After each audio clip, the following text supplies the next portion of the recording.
from the universe of sport. All that you need to know about your favorite teams and players right here. The show that keeps you ahead of the global curve. A conversation you'd want to be a part of. A place where news becomes an engaging exchange. We bring you stories that impact your present. This is World DNA. Join the conversation.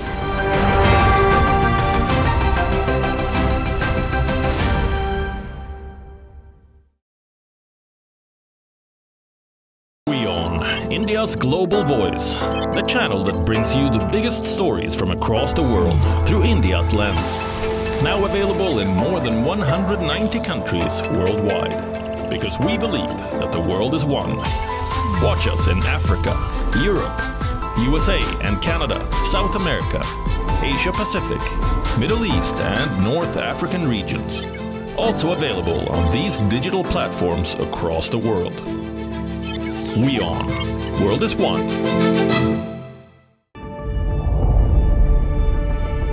The Earth is sending distress signals. Wildfires, droughts, and melting glaciers. Can we reverse the damage? Explore the harrowing effects of climate change. It's a wake-up call. Global emergency. Climate Tracker on WION World is One. From the bustling trading floors of Wall Street to the vibrant exchanges of Asian stock markets, WION breaks it down for you to make sense of what's happening. As we reveal the key factors behind events, strategic battles, and the game-changing business decisions that shape the world. We bring you all of this and more on World Business Watch.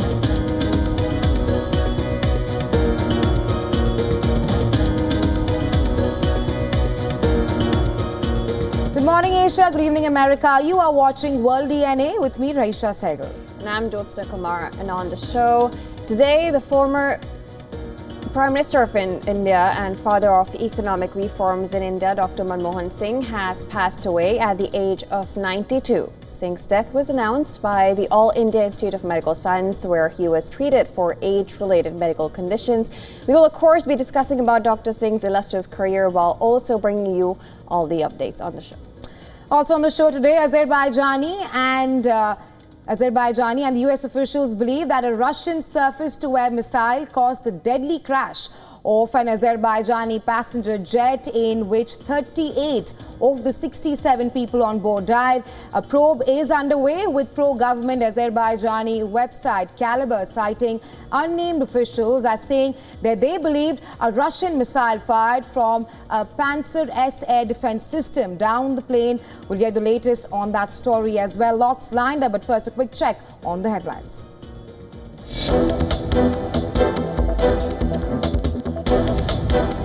7-day national mourning declared in India as former Prime Minister Manmohan Singh passes away at the age of 92. All government programs scheduled for today will be cancelled.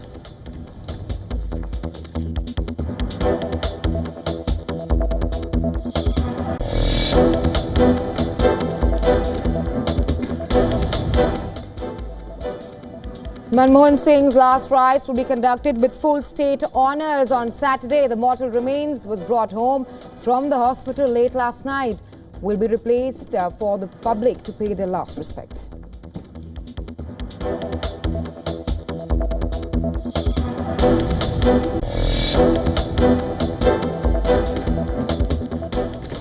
Tributes pour in for two times former Prime Minister after his demise. Prime Minister Narendra Modi describes him as one of India's most distinguished leaders. Congress MP Rahul Gandhi said he lost a mentor after his passing away.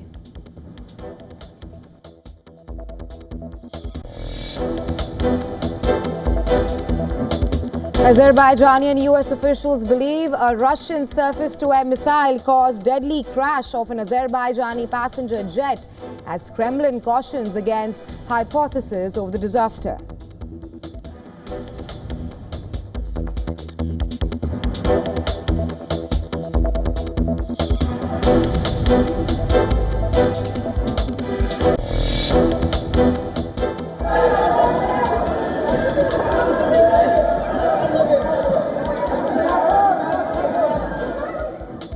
Israeli airstrikes Pumel Sanaa's international airport and other targets in Yemen, with Houthi rebel media reporting 6 deaths. Prime Minister Netanyahu warns Israel strikes will continue until the job is done.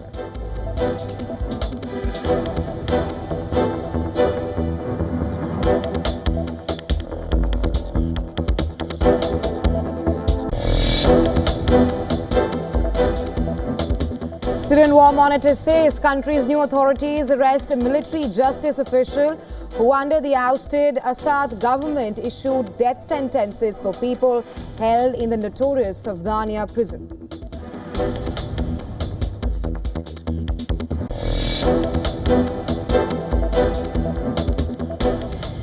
Days after Pakistani airstrikes on Afghanistan border, Taliban minister says such an aggressive invasion will not go unchallenged. UN mission to Afghanistan calls for investigation into strikes that killed 46 people.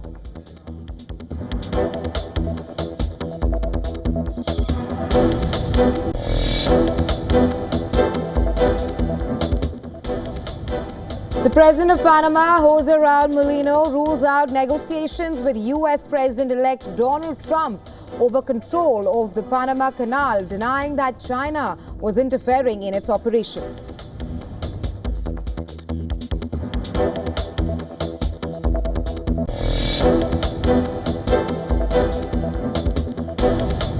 Liverpool come from behind to beat Leicester City 3-1 in the English Premier League. The Reds have strengthened their grip on the title race and are 7 points clear at the top.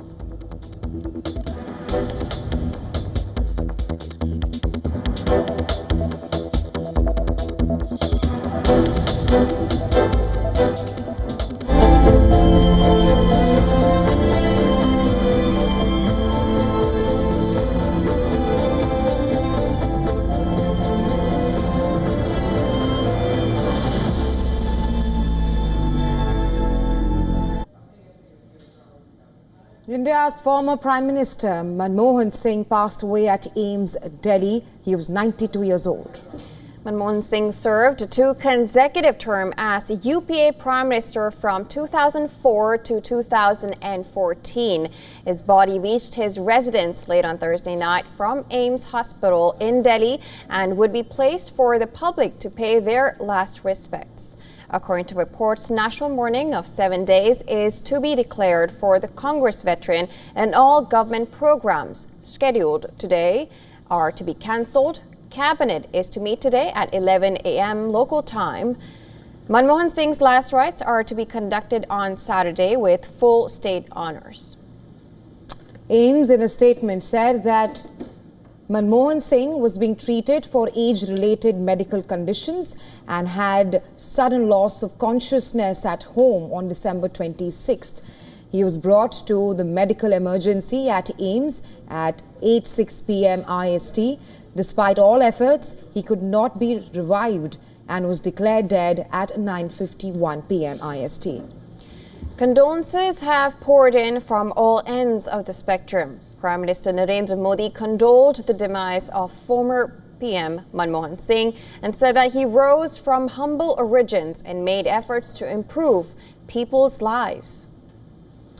Leader of opposition Rahul Gandhi took to his X handle and said he has lost his mentor and guide in former Prime Minister Manmohan Singh. He further added that the former Prime Minister's humility and deep understanding of economics inspired the nation. Congress MP Priyanka Gandhi Vadra paid tribute to former Prime Minister Manmohan Singh, saying few people in politics inspire the kind of respect that Sardar Manmohan Singh ji did. The US has further put out a statement saying that the country mourns the loss of former Indian Prime Minister, a key architect of the US-India strategic partnership. He championed the landmark civil nuclear agreement and led economic reforms that transformed India. His legacy of strengthening US-India ties will be remembered. Dr. Manmohan Singh was the architect of India's economic liberalization in 1991 as finance minister in the P.V. Narasimha Rao government. His role as finance minister is regarded as a turning point in India's economic history. He ushered in bold reforms which put the South Indian nation on growth trajectory. He was also the governor of the Reserve Bank of India from 1982 to 1985, where he focused on economic stabilization and financial regulation.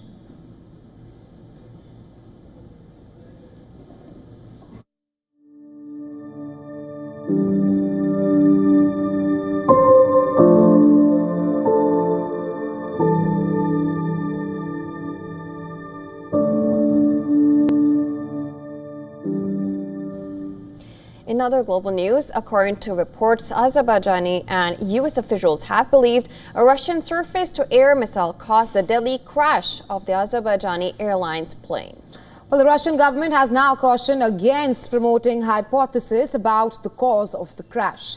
The Russia-bound passenger jet crashed near the Kazakh city of Aktau after going off course for reasons not known yet. 38 of the 67 people on board lost their lives, leaving 29 survivors. The aircraft was supposed to fly northwest from Baku to the city of Grozny in southern Russia, but instead it diverted far off course across the Caspian Sea. Reports claim while near the flight's destination, Grozny, surviving passengers heard an explosion, followed by what looked like shrapnel hitting the plane and entering the fuselage. An investigation is underway. Media reports have cited officials saying that they believe a Russian missile fired from a Panzer S air defense system downed the plane. Some aviation and military experts have said that the plane might have been accidentally shot by Russian air defense systems because it was flying in an area where Ukrainian drone activity had been reported. What was happening on the territory of Russia, on the territory of the Chechen Republic at the time when the plane was flying there, points to a possible attack by an air defense system. The Pantsir S-1 air defense system, because Ukrainian drones were flying there at that very time, which shot down these Pantsirs. There is a video filmed at that time, plus or minus of course, with some time lag, and there are photos of used elements of this very Pantsir S-1 system. But the Kremlin spokesperson Dmitry Peskov has said that it would be wrong to make any hypothesis before the probe concludes. Azerbaijan mourned the crash victims with national flags at half-staff across the country. Traffic stopped at noon and signals sounded from ships and trains as the country observed a nationwide moment of silence. Now, later that evening, 14 Azerbaijani citizens who survived the crash arrived in Baku. 7 survivors who arrived on the first plane were transported to hospitals by ambulances. Another 7 injured and the bodies of 4 victims arrived in Baku on a second plane. The rest of the citizens, Azerbaijani citizens who survived the crash, will remain in Kazakhstan where they will undergo medical treatment.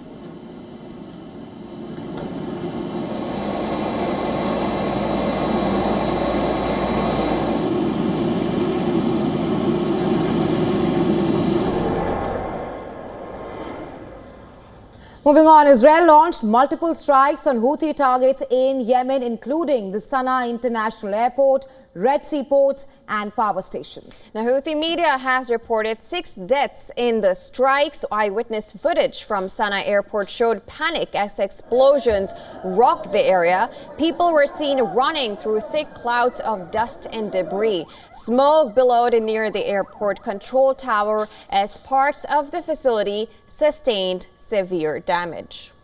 Israeli strikes also targeted the Hodeidah power station, leaving massive destruction in its wake. Footage from Houthi media revealed damage to buildings, transmission towers and surrounding infrastructure. Similar strikes hit the ports of Hodeidah, Salif and Ras Kanatib, further impacting crucial infrastructure on Yemen's west coast. The World Health Organization chief Tedros Adhanom was at Sana'a airport during the attack. He reported that he was safe, though a crew member on his plane was injured. Tedros called the incident deeply concerning in a statement after the strike. Israeli Prime Minister Benjamin Netanyahu warned that this was just the beginning of Israel's campaign against Houthi forces, whom he accused of being an arm of Iran's terror network.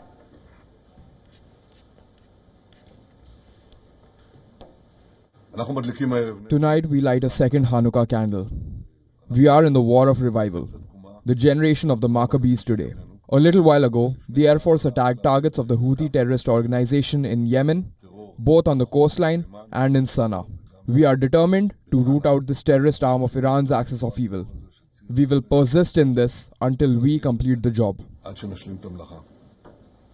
UN Secretary General Antonio Guterres expressed alarm over the escalating violence, condemning the strikes on Sana'a airport, power station and ports. He called for restraint, warning that attacks on civilian infrastructure violate international law. Is breaking news in Lebanon.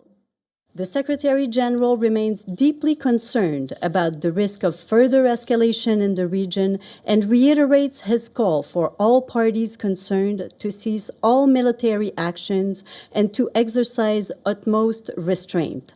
He also warns that airstrikes on Red Sea ports and Sana'a airport pose grave risks to humanitarian operations at a time when millions of people are in need of life-saving assistance. Hamas, an ally of the Houthis, condemned Israeli strikes, calling them brutal terrorist aggression. The group accused Israel of targeting civilian sites in Yemen and reaffirmed its support for the Houthi movement as part of its strategic alliance.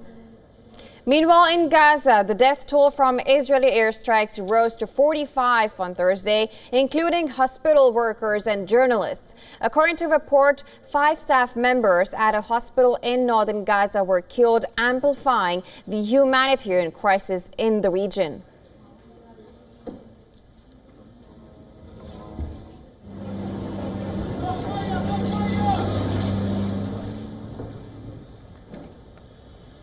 It has only been a few weeks since Bashar al-Assad fled Syria and a transitional authority has taken over. But the country is already witnessing a fresh wave of unrest, sparking fears of another civil war in Syria. Now, protests have broken out in Syria over a video showing an attack on an Al-White shrine, even as the country's new authorities say the footage is old. The Syrian Observatory for Human Rights Monitors said a demonstrator was killed in the Homs city and 5 others were injured after security forces opened fire to disperse the crowd. Further, the Monitor reported demonstrations by thousands of people in the coastal city of Latakia, as well as other areas, including deposed ruler Bashar al-Assad's hometown of Kardaha. The transitional authorities appointed by Islamist group Hayat Tahrir al-Sham that led the offensive against Assad said that the footage showing the storming and attack of the shrine in Aleppo dates to the time of the liberation of the northern Syrian city earlier this month. An Interior Ministry statement said the attack was carried out by unknown groups and that republishing the video served to stir up strife among the Syrian people at this sensitive stage. In a different incident, over 17 people were killed in Syria's Tartus province after security forces sought to arrest an Assad regime officer linked to Sadania prison, which is one of the most notorious prisons in Syria. Now, the Syrian Observatory for Human Rights said 14 members of the General Security Force of Syria's new authority were killed along with 3 armed men, Kirbet al-Mazza. Many Syrians are accusing Assad loyalists of sparking the unrest to destabilize the country under its new regime and also instill fear among people from minority communities. Now, according to a CIA... There are 2 sects, the Alawite and the Assadi. The Assadi sect that are trying to destabilize the security of the country, those will be burnt. Syria is ours. Syria is for everybody. This is not for the Assad family. There is no fear. The new government is capable to delete anyone who are anti-humans in Syria.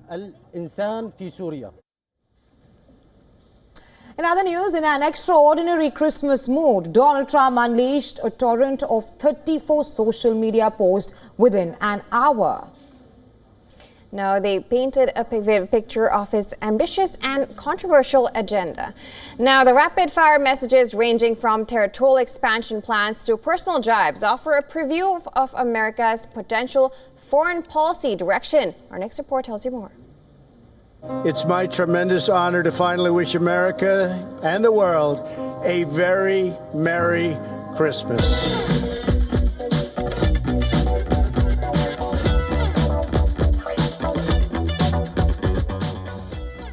Among his barrage of posts, a meme stood out. Trump smirking at former President Barack Obama during the 2017 inauguration, captioned, "When you see the guy who said you'll never be president at your inauguration." Trump's Christmas wishes read more like a blueprint for American expansion, doubling down on his recent claims both the Panama Canal and Greenland, while introducing a bold new vision of annexing Canada as the 51st state. His message to China about illegally operating the Panama Canal carries ominous undertones of potential confrontation. Trump again took a dig at Canadian Prime Minister Justin Trudeau, calling him governor, and once again asking the country to become the 51st state of America.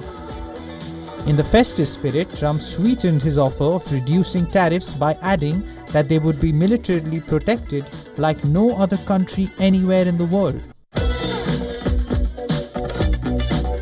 In his mockery, Trump also suggested that the National Hockey League legend Wayne Gretzky should lead the country.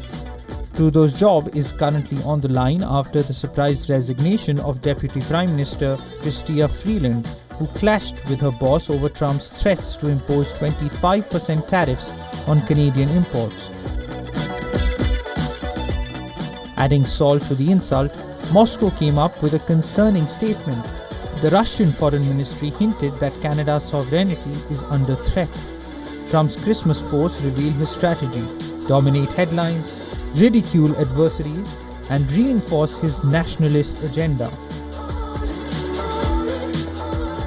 While Americans have been puzzled about the mystery drone sightings, the outgoing American President Joe Biden commissioned a drone-shot video giving a rare look inside the White House, while urging unity and reflection in this Christmas video.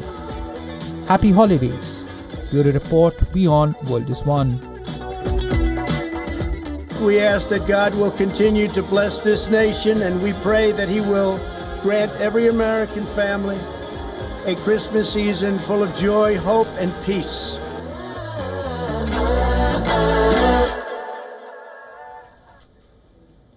In other global news, South Korea remains in the grip of political drama. And that's days after the country's prime minister was appointed as the acting president. The opposition has now tabled a motion to impeach him as well. Now, earlier in the day, the Democratic Party introduced a motion in Parliament to impeach Han Duck-soo. This is the second top leader the opposition is looking to oust from office. The ruling party has slammed the opposition, accusing it of attempting to paralyze the government and triggering a deeper crisis. 민주당의 탄핵 독주, 탄핵 쓰나미가 이제 국정 마비를 넘어서 국정을 초토화시키고 있습니다. 오늘 민주당이 탄핵하겠다는 것은 한덕수 권한대행이 아니라 국정을 탄핵하고 민생을 탄핵하고 외교를 탄핵하고 대한민국을 탄핵하겠다는 것입니다. Opposition lawmakers had threatened to impeach the acting president if he did not complete the process of appointing 3 judges to fill the Constitutional Court's vacancies. And that is exactly what happened in Parliament. Han Duck-soo decided to defer the judicial appointments, citing political infighting as the reason. 여야가 합의하여 안을 제출하실 때까지 저는 헌법재판관 임명을 보류하겠습니다. 여야가 합의하여 안을 제출하시면 즉시 헌법재판관을 임명하겠습니다. The court is set to begin hearing the case against suspended President Yoon Suk-yeol weeks after he briefly imposed martial law in the country. Ever since, South Korea has been rocked by frequent demonstrations calling for Yoon to resign.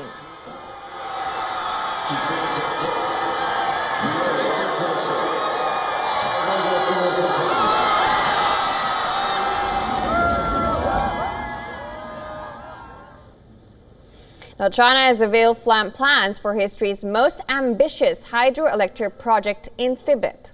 The controversial dam threatens to reshape regional power dynamics and also raise alarm bells about environmental sustainability. Our next story explores Beijing's ambitions and concerns.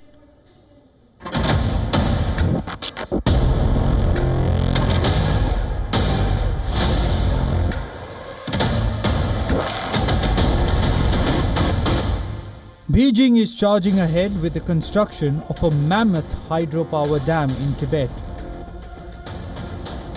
The superstructure would dwarf all previous projects.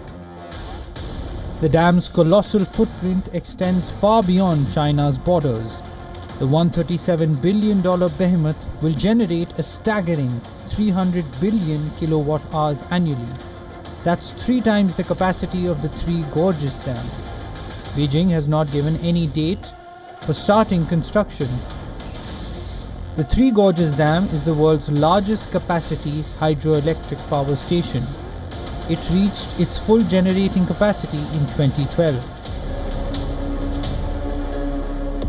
It was also intended to provide protection from floods, but efficacy on this point is unclear and has been debated. Construction of the dam that began in 1994 displaced at least 1.3 million people. It led to the destruction of natural features and countless rare architectural and archaeological sites. But China is now embarking on a bigger project where engineers face unprecedented challenges in the seismically active region. Experts have repeatedly warned the fragile Tibetan plateau is already under immense environmental stress, and the dam could increase its vulnerability. The Yarlung Tsangpo River in Tibet that transforms into the Brahmaputra as it flows into India and Bangladesh is a critical water source for millions. India has expressed concerns about potential disruptions to water flow that could impact agriculture and livelihoods.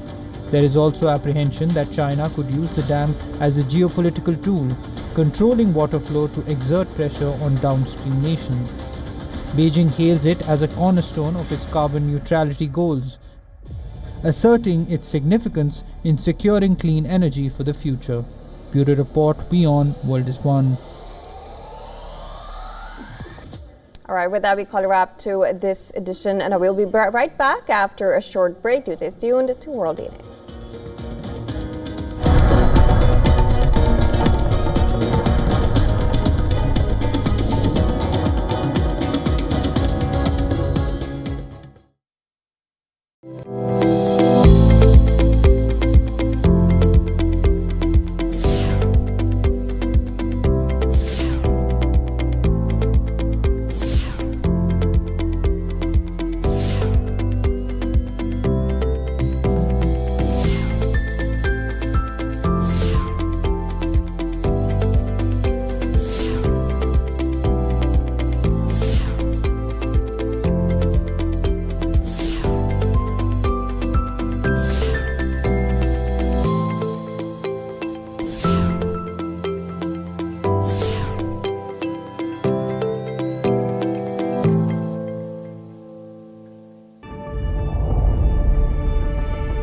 The earth is sending distress signals. Wildfires, droughts, and melting glaciers. Can we reverse the damage? Explore the harrowing effects of climate change. It's a wake-up call.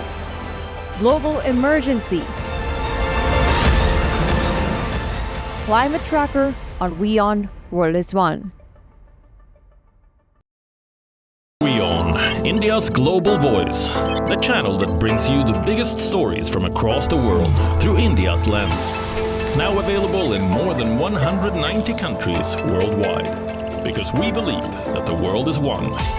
Watch us in Africa, Europe, USA and Canada, South America, Asia Pacific, Middle East and North African regions. Also available on these digital platforms across the world. WION, World is One. To bring the benefits of the Subhash Chandra Show to your educational institution, teachers and students, send an invitation to Juhi Jha at juhi@such.org.in. The earth is sending distress signals. Wildfires, droughts, and melting glaciers. Can we reverse the damage? Explore the harrowing effects of climate change. It's a wake-up call. Global emergency. Climate tracker on WION World is One. From the bustling trading floors of Wall Street to the vibrant exchanges of Asian stock markets, WION breaks it down for you to make sense of what's happening. As we reveal the key factors behind events, strategic battles, and the game-changing business decisions that shape the world. We bring you all of this and more on World Business Watch.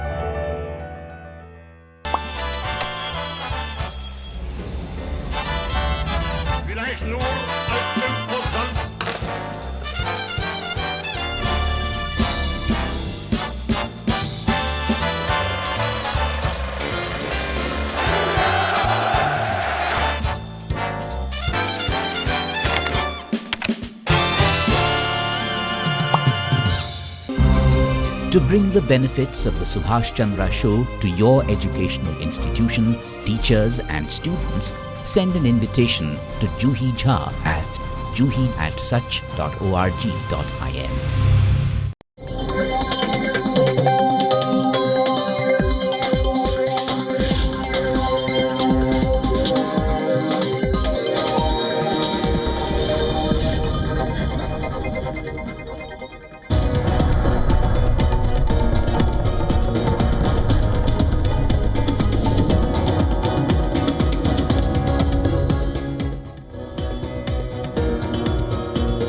Welcome back. You're watching World DNA with me, Raisha and Jyotsna. Lots lined up on the show, but first a quick check on the headlines.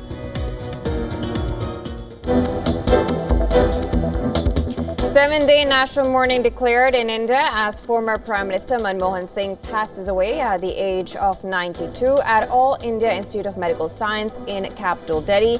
All government programs scheduled for today will be cancelled.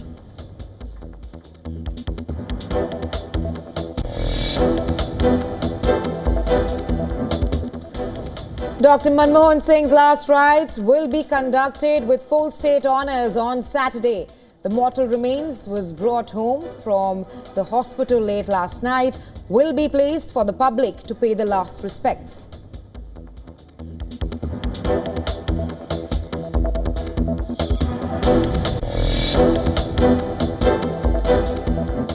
Tributes pour in for 2 times former Prime Minister after his demise. Prime Minister Narendra Modi describes him as one of India's most distinguished leaders.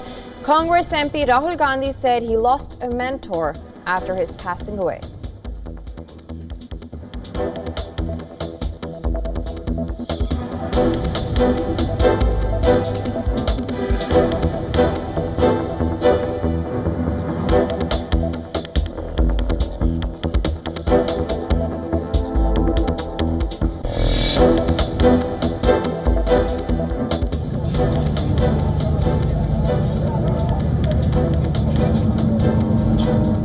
Palestinians claim Israeli strikes in Gaza killed at least 45 people, including hospital workers and journalists. 5 staff at northern Gaza hospitals among those killed.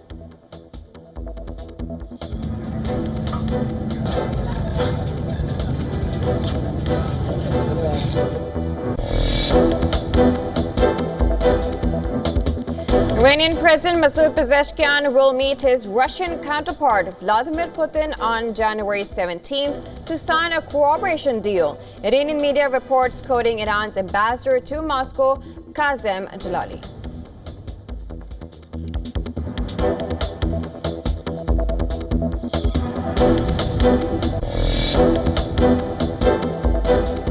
Azerbaijani and US officials believe a Russian surface-to-air missile caused deadly crash off an Azerbaijani passenger jet as Kremlin cautions against hypothesis over the disaster.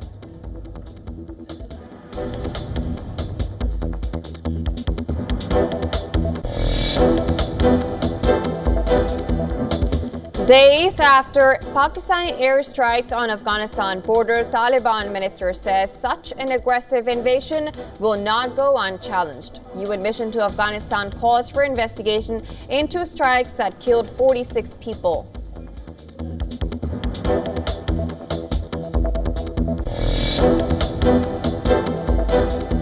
President of Panama rules out negotiations with US President-elect Donald Trump over control of the Panama Canal, denying that China was interfering in its operation.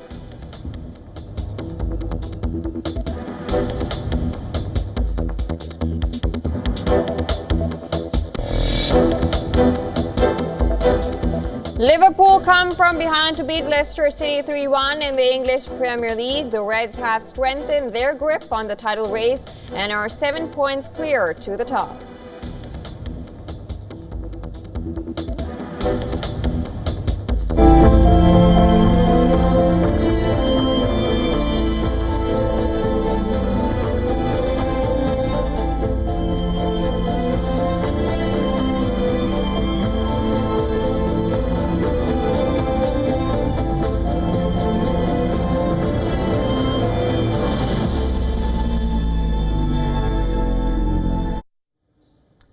India's former Prime Minister Dr. Manmohan Singh passed away at AIIMS, Delhi. He was 92 years old. Dr. Manmohan Singh served 2 consecutive terms as UPA Prime Minister from 2004 to 2014. His body reached his residence late Thursday night from AIIMS Hospital in capital Delhi and would be placed for the public to pay their last respects. According to reports, national mourning of 7 days is to be declared for the Congress veteran, and all government programs scheduled for today are to be cancelled. Cabinet is to meet today at about 11 a.m. local time. Manmohan Singh's last rites are to be conducted on Saturday with full state honours. AIIMS in the statement said that Manmohan Singh was being treated for age-related medical conditions and had sudden loss of consciousness at home on December 26th. He was then brought to the medical emergency at AIIMS at around 8:06 p.m. local time. Despite all efforts, he could not be revived and was declared dead at 9:51 p.m. IST. Condolences have poured in from all ends of the spectrum. Prime Minister Narendra Modi condoled the demise of former Prime Minister Manmohan Singh and said that he rose from humble origins and made efforts to improve people's lives. Leader of opposition Rahul Gandhi took to his X handle and said he has lost his mentor and guide in former Prime Minister Dr. Manmohan Singh. He further added the former Prime Minister's humility and deep understanding of economics inspired the nation to grow. Congress MP Priyanka Gandhi Vadra paid tributes to former Prime Minister Manmohan Singh, saying few people in politics inspire the kind of respect that Sardar Manmohan Singh ji did. The US has now put out a statement saying the country mourns the loss of former Indian Prime Minister, a key architect of the US-India strategic partnership. He championed the landmark civil nuclear agreement and led economic reforms that transformed India. His legacy of strengthening US-India ties will be remembered. Dr. Manmohan Singh was the architect of India's economic liberalization in 1991 as finance minister in the P.V. Narasimha Rao government. His role as finance minister is regarded as a turning point in India's economic history. He ushered in bold reforms which put India on its growth trajectory. He was also the governor of the Reserve Bank of India from 1982 to 1985, where he focused on economic stabilization and financial regulation.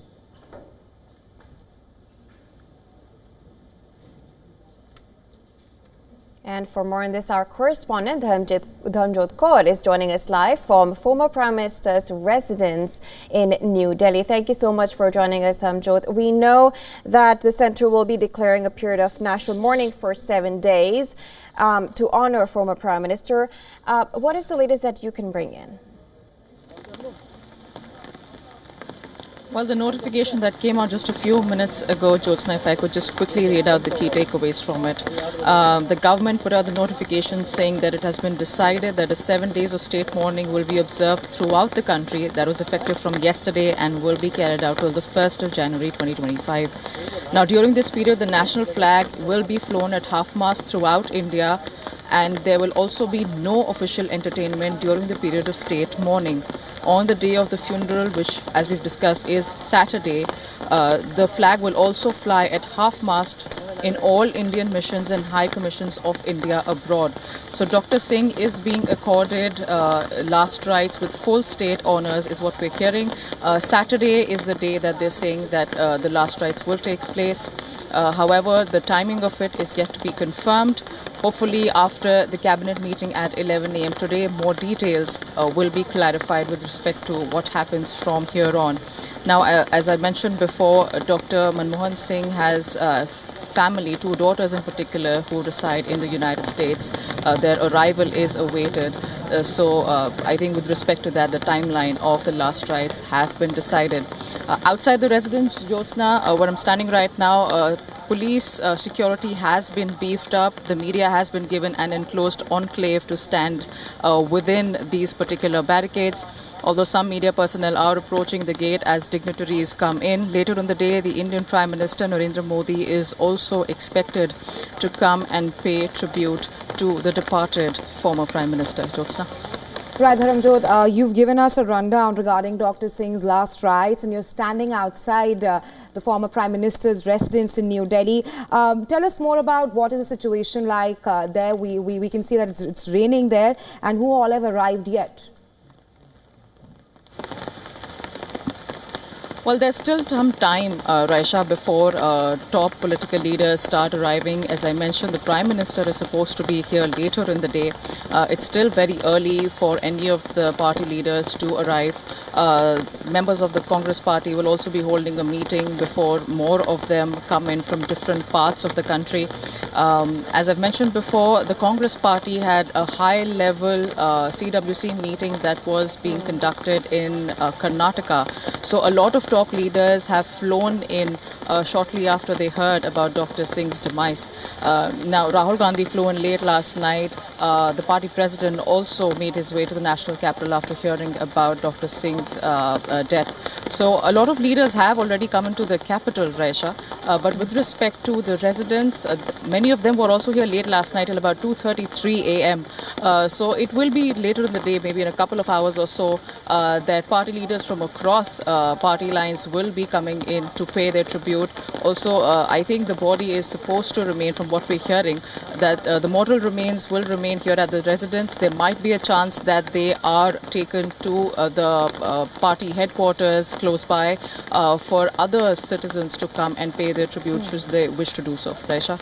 Right, Dharamjot, thank you for joining us on the show and getting us the latest from on ground. And well, for more on this, we are now being joined by Dilip Cherian from New Delhi. He is a political campaign advisor and communication consultant. Welcome to WION, Mr. Cherian. Before we move ahead, I want to read out one of the quotations of Dr. Singh. He said that history will be kinder to me than contemporary media. Talk to us about some of his policies that have had a lasting impact in India, and how would you remember Dr. Singh? Thank you. Dr. Singh was probably one of the most astute administrators, and he combined that with great warmth. Having known him over the years, I can say that here was a prime minister who could speak to people at the highest levels of government, of global relations, of international statesmen, and he commanded a respect which came not just from his deep understanding of economics, which is huge, but also from his understanding of how administration needs to be run. Here was a man who also ensured that his cabinet colleagues got the freedom to work, to speak, to be heard, to be visible in ways that had not happened before him. As a party person, I guess he wasn't as involved as many other leaders of the party would be, but that was something that everybody understood was not his strongest suit. Here was as I remember Dr. Singh, he was a man who enjoyed his reading, his deep conversations with small groups of people. He was collegial, willing to listen, and also willing to share how his journey had influenced his analysis of policy and the kinds of paths that he would choose. He had a vision for the future, very modern in his outlook, and as I said, so globally connected that he could actually command their respect on many counts at a time when India needed it and was just pulling out of a very difficult economic situation. Absolutely. You mentioned global connection of Dr. Manmohan Singh. And I'll just read out a quote which Barack Obama, he described him as wise, thoughtful, and scrupulously honest in his memoir, A Promised Land. If you could also talk to us about Dr. Manmohan Singh as an international leader. When one accompanied him or went on to places where he was going to be there, it was remarkable the kind of space that Dr. Singh received without even trying. His mere walking into a room would make leaders of countries far ahead of us economically stand up, listen, and want to be part of any discussion with him. So I would say that in terms of global leaders, he not only had the soft touch and very rarely seemed to be in the position of someone who was asking. He was always someone who was giving ideas, giving leadership, giving warmth, the kinds of things that are not exactly the currency of global relations. But that is what made him stand apart among leaders of his time. Right, Mr. Cherian, you told us that you've met Dr. Singh quite a few times during his two-term prime ministership. If you can perhaps share with us your experiences or any incident that has had a profound impact on you. Dr. Singh was someone who had taught at the Delhi School of Economics, where I had passed out of. So we had conversations not just about our alma mater, but also about the kinds of notions of economics that prevailed. It was always, in a sense, terrifying to speak to a man whose erudition was as deep as his was. But he had this ability, a very rare ability, to treat everybody like an equal. And I remember in my meetings with him, we would talk about the issues that mattered deeply to him, but he would ask questions and try and understand perspectives from the outside. As somebody who dealt with the world of business, reported on it, advised many large conglomerates, he would always want to hear from me how corporates were thinking about changes or initiatives that he had already made. He was also a family man. I knew his daughters and his wife, and I can say that he he was someone who understood the immense importance of family surrounding you during a time when you're running the country, and yet none of them were involved even marginally in any of the politics of his time.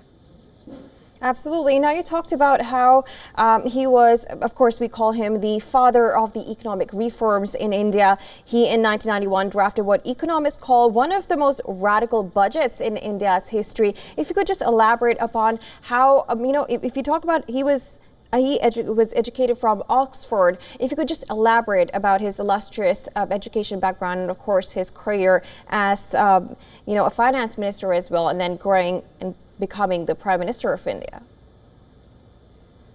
As I just said, he, besides passing with his economics degrees from Oxford and everywhere, he also taught at the Delhi School of Economics in New Delhi.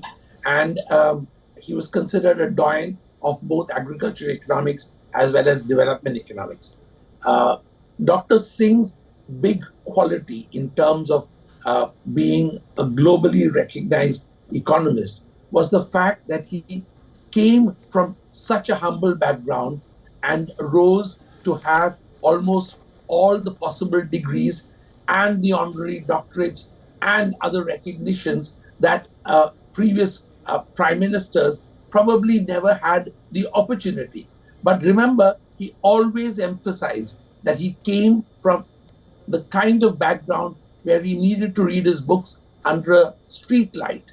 So that didn't hold him back.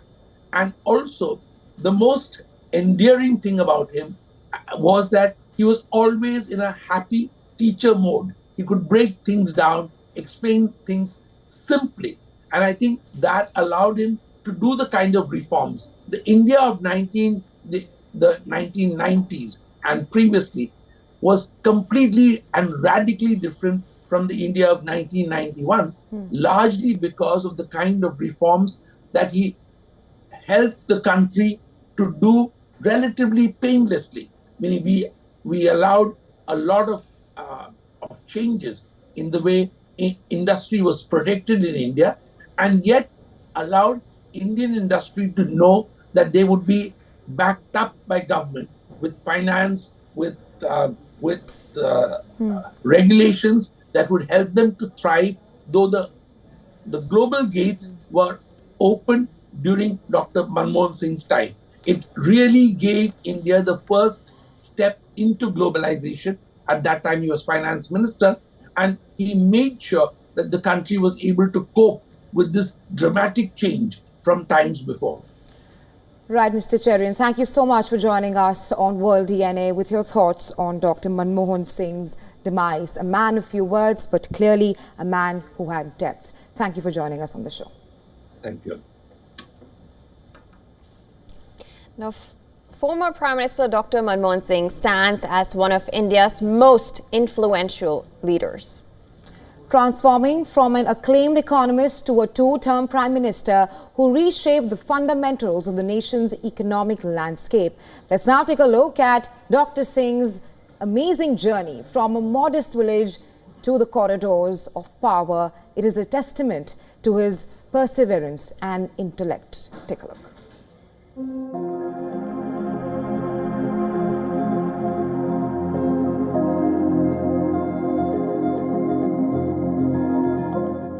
Born in 1932 in pre-partition Punjab, Dr. Manmohan Singh's journey from a small village to the highest corridors of power epitomized both academic excellence and public service. Dr. Singh's academic brilliance took him to the University of Cambridge, where he got a first-class honours degree in economics in 1957. He furthered his studies at Nuffield College, Oxford, where he was awarded an MPhil in economics in 1962.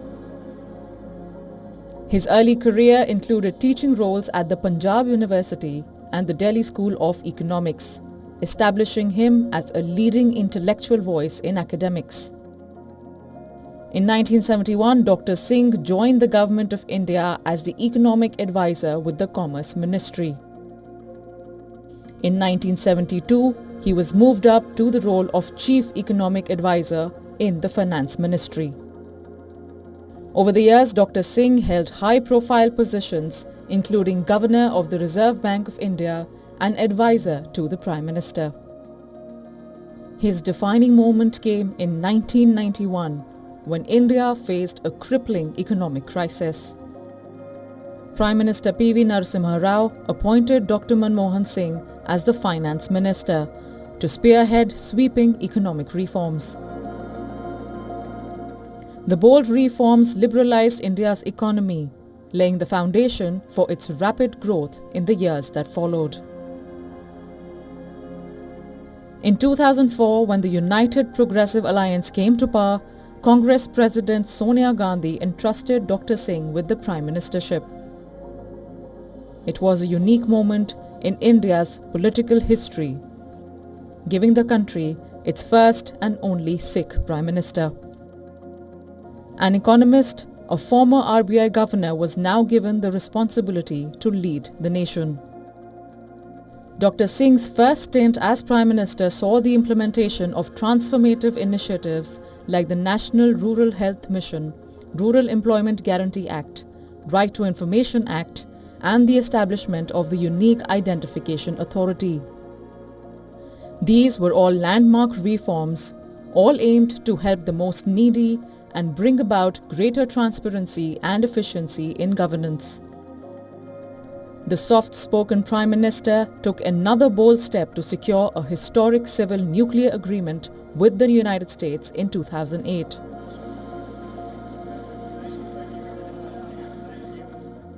The move shocked the communist parties who pulled out support from the Manmohan Singh-led government. Singh remained firm, asserting that the deal was to safeguard the nation's interest. The people of India re-elected him in 2009. Dr. Singh's second term was marked by robust economic growth and a continued focus on social welfare. While his tenure faced criticism for perceived inaction on corruption scandals, his legacy as a reformer and a principled leader remains intact. Dr. Manmohan Singh's story encompasses intellect, humility, and unwavering commitment to India's progress. I honestly believe that history will be kinder to me than the contemporary media or for that matter the opposition parties in parliament. His contributions to India's economic and political landscape left an indelible impression on the nation's history, making him a figure of enduring respect.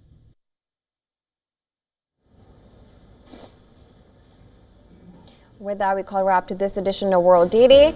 We'll leave you with all the climate stories that are making headlines today. Let's sign off from me, Jyotsna and Rahisha.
From the bustling trading floors of Wall Street to the vibrant exchanges of Asian stock markets, WION breaks it down for you to make sense of what's happening, as we reveal the key factors behind events, strategic battles, and the game-changing business decisions that shape the world. We bring you all of this and more on World Business Watch.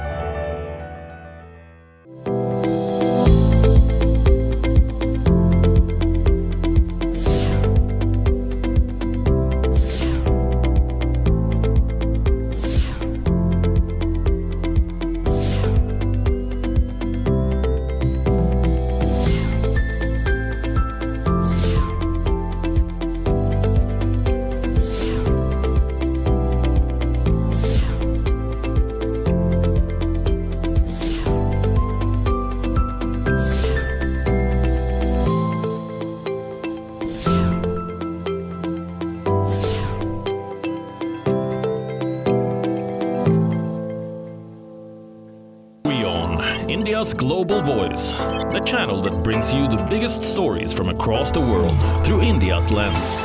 Now available in more than 190 countries worldwide. Because we believe that the world is one.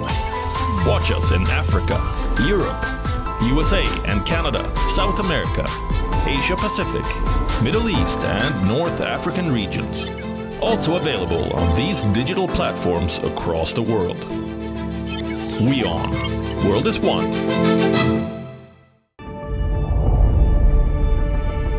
The Earth is sending distress signals. Wildfires, droughts, and melting glaciers. Can we reverse the damage? Explore the harrowing effects of climate change. It's a wake-up call. Global emergency. Climate Tracker on WION World is One.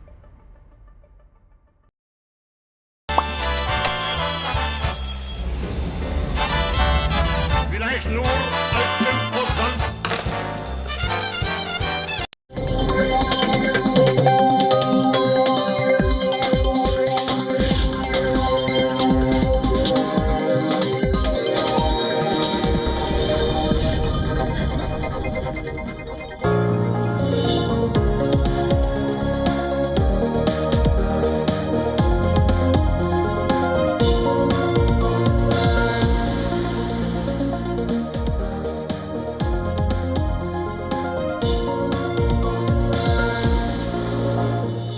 Hello and welcome back. Thanks for staying with us. You're watching WION World is One. I'm Jyotsna Kumar. Let's start with the headlines.